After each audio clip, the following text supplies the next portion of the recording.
మహబూబాద్ జిల్లాలో పీడీఎస్సీ విద్యార్థి సంఘ నేతలు ఆందోళన దిగారు. రాష్ట్ర ప్రభుత్వం ప్రవేశపెట్టిన బడ్జెట్లో విద్యారంగానికి అరకొర నిధులు కేటాయించడం మండిపడ్డారు. రాష్ట్ర బడ్జెట్ పత్రాలను దగ్ధం చేసిన విద్యార్థి నేతలు ప్రభుత్వానికి వ్యతిరేకంగా నినాదాలు చేశారు. రాష్ట్ర అభివృద్ధికి దిక్చూసిగా నిలిచే విద్యారంగానికి కేవలం 21,000 కోట్ల రూపాయలే కేటాయించడం దారుణమని పీడీఎస్సీ నేత భువనగిరి మధు అన్నారు.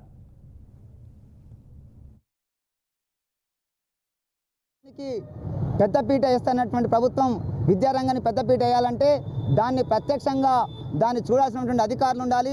వారికి మానిటరింగ్గా ఆ శాఖకు ఒక మంత్రి ఉండాల్సిన పరిస్థితి ఉంటుంది. కానీ అన్ని శాఖల వలె విద్యాశాఖ కూడా మంత్రిని కేటాయించకుండా విద్యాశాఖను దగ్గర పెట్టుకొని విద్యాశాఖలు వన్ టైం సెటిల్మెంట్ అంటూ ఒకరోజు డిఎస్సి ఉద్యోగులకు ఒకరోజు నిరుద్యోగుల మాట ఒకరోజు మాట్లాడుతూ ఒక పూట కలిపేటువంటి ప్రయత్నం సీఎం రేవంత్ రెడ్డి గారు చేస్తుంది తప్ప విద్యాశాఖకు తక్షణమే విద్యాశాఖ మంత్రిని కేటాయించి విద్యారంగాన్ని 30% నిధులు కేటాయించినటువంటి డిమాండ్ తోటి ఈరోజు పీడీఎస్సీ ఆధ్వర్యంలో మహబూబాద్ జిల్లా కేంద్రంలో ఆ యొక్క బడ్జెట్ పత్రాలను తగలబెట్టడం జరిగింది.